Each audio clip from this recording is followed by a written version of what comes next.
សួស្តីអ្នកទាំងអស់គ្នាថ្ងៃនេះខ្ញុំនឹង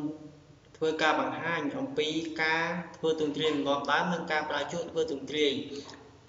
ទី1ការធ្វើទ្រង់ទ្រាយលំនាំដើមការធ្វើទ្រង់ទ្រាយលំនាំដើមគឺមានពីររបៀបគឺទី1គឺតាមរយៈមីនុយនិងទី2តាមរយៈ shortcut key ឧទាហរណ៍ខ្ញុំមានអត្ថបទថ្មីមួយហើយខ្ញុំមានពាក្យព្រះរាជាណាចក្រកម្ពុជាជាសាសនាព្រះមហាក្សត្រហើយខ្ញុំធ្វើការកំណត់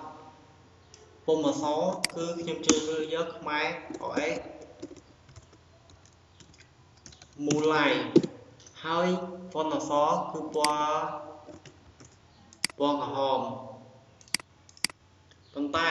បើសិនជាយើងចង់ឲ្យធ្វើជា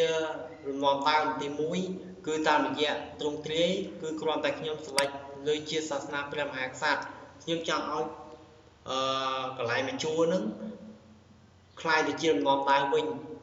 ដូច្នេះខ្ញុំselectលើវាហើយខ្ញុំចូលទៅមេនុយទ្រង់ទ្រាយបន្ទាប់មកខ្ញុំជ្រើសរើសយកទ្រង់ទ្រាយលំនាំដើមវានឹង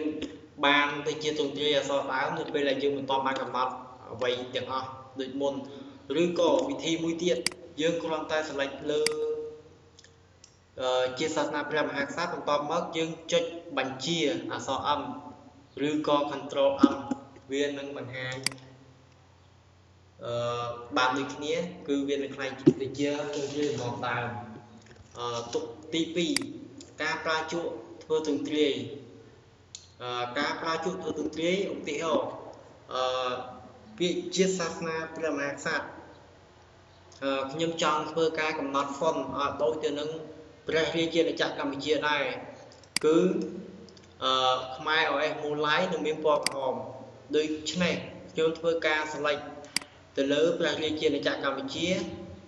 select តាមតួក៏បានដែរហើយបន្ទាប់មកគឺខ្ញុំ select ទៅលើជក់ធ្វើទ្រង់ទ្រាយបន្ទាប់មកខ្ញុំនឹងធ្វើការអុសទៅលើកន្លែងដែលខ្ញុំចង់ឲ្យវាคล้ายទៅជាទ្រង់ទ្រាយដូចជាអក្សរ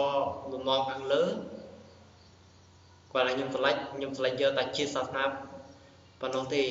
ដូច្នេះវានឹងคล้ายទៅជាទ្រង់ទ្រាយដូចជាព្រះរាជាណាចក្រកម្ពុជាដែរបើសិនជាយើង